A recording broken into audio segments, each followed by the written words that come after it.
What's going on, guys? So this is my first ever YouTube video, and I've been meaning to do this for quite some time and start a channel, but I've never really felt ready, I guess you can say, and I think a lot of that has to do with imposter syndrome, time commitment, time constraint, and everything else. But screw it, we're here. This was on my November goals to-do list, was to start up a YouTube channel, and I kept pushing, then Thanksgiving rolled around, and now we're in freaking December. So I want to start this channel, I want to get it moving, and I want to start using it to keep me motivated with my stuff in the industry itself.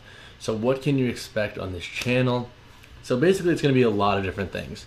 I want to show light on my training and kind of discuss things that are useful that I've learned and continue to learn and share that with others. And then also some little things with nutrition and just day-to-day processes that I kind of go about and have learned and kind of adapted to. I have a different outlook on the industry, I feel, because I work as an editor at a fitness website, so I meet and interact with like amazing minds, some of the greatest minds in the industry. So I'm constantly learning. So I want to share with people that I can't always share on that platform and through video and stuff and article, what I kind of learn, and just have a discussion about with some of these trainers and coaches and athletes, because I think a lot of times the conversations you have off the camera are when you almost learn the most. So I want this channel to be a place where I kind of openly discuss things that I've learned from others, but also things that I kind of think about with certain training topics. But also I want to make it useful in other areas. I've always been somebody to share a lot of what's going on in my life, whether it's positive or negative. And yeah, I don't know. I just feel like social media is great because it opens up a platform to connect, but also negative when it comes to like trolls and whatever else. And that's why I think I've been hesitant on starting this channel, but honestly, fuck it. It's gonna be cringe regardless, so I might as well just fucking rock the cringe, right? But long story short, the first string of videos on this channel that you can expect are basically going to be prep videos and lead up to my next powerlifting meet. My next meet is set for mid-February. Now, that might change. I'm an asshole with my scheduling and just realized that my cousin's wedding actually falls on the same day as the meet, and that's in San Diego and the meet's in Brooklyn. So I might actually shift to the mid-March meet at Squats and Science, which is also in Brooklyn. So TBD on which meet I actually choose, but long story short, the videos that you can expect to see are going to be on training, nutrition, and day-to-day topics when it comes to prepping for a powerlifting meet and just kind of how I go about my day-to-day. But yeah, welcome to the first cringy YouTube video.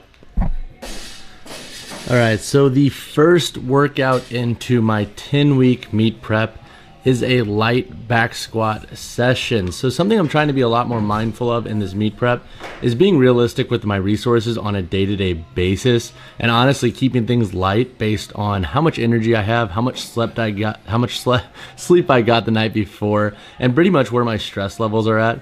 In the past, I have a very strong tendency to wear myself out really quickly. So I'm trying to be a lot more objective with that in doing so. And quite honestly, I can literally go 4 or 5 days in a row and push really hard and get the work done.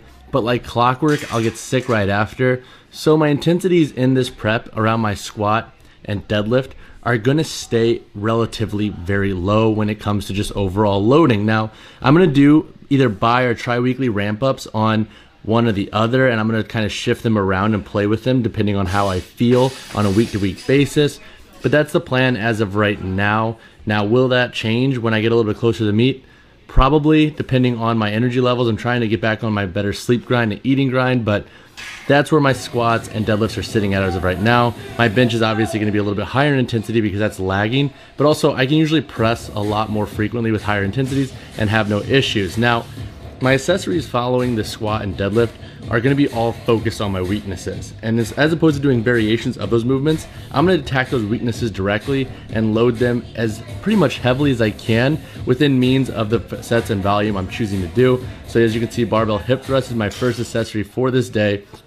And then my next accessory pairing is basically focused on weaknesses, but on a less high intensity hierarchy. So basically we attack with a heavier loading in the hip thrust, and then we focus a little bit more on the stability, but still try to target somewhat of the same musculature and weak areas. So in this front foot elevated ZERCHER split squat, which I learned from Dr. Pat Davidson 2 weeks ago, which has now become my favorite lower body accessory movement, it's really focusing on keeping those hips stable, really focusing on that front quad and really opening up that hip and getting a nice stretch throughout the pelvic floor and really trying to stabilize that pelvic floor. So this is a movement I've now integrated in both on my squat and deadlift days, and it's worked wonders. And some of my clients have actually seen it in their programs, and that's something that I'm trying to do a lot more of because it's really targeting the weaknesses I have. Transitioning into the next exercise in the superset accessory list is the single leg barbell Romanian deadlift. Now this movement, for lack of a better word, messes me the heck up. So my left knee, as you can see, literally shakes from being unstable pretty much from my surgery, and it's something that I've continually had to work on. So if you watch my hips here, they actually kind of shift, and that's not good because that's going to carry over to my bilateral movements. So my squats and deadlifts, I'll have repercussions of not being able to stabilize on one leg in those. So this is why I'm integrating these in on both my squat and deadlift day, as well as the front foot elevated ZERCHER split squats, because they're really making me target things that I suck at. So watch this right leg right here. My left hip hikes up a bit. That's because I'm compensating and leaning too far into that right leg, which I've just kind of grown accustomed to through after knee surgery, having pain in that left knee. Now moving into our last set of accessories, and mind you, this is a little bit of a lighter volume day because I'm starting to finally accumulate volume and intensity in this meet prep. So I'm going to kick up the accessories and loading a little bit more next week and the weeks to come.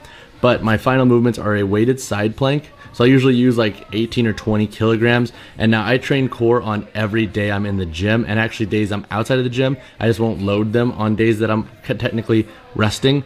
But core movements I always have included because they are just that good, and as we sit all day, it becomes a weakness, and that's something that I need to work on too, besides my glutes, is just having a weak core. And then the final movement I like to finish with, and this is something I've been trying to do a little bit more of since I'm on the topic of focusing on my weaknesses this meet prep, is focusing on my adductor strength and really trying to focus on isolating them to do work, as opposed to just trying to rely on getting full range of motion in the depth, or for this portion of the squat in depth.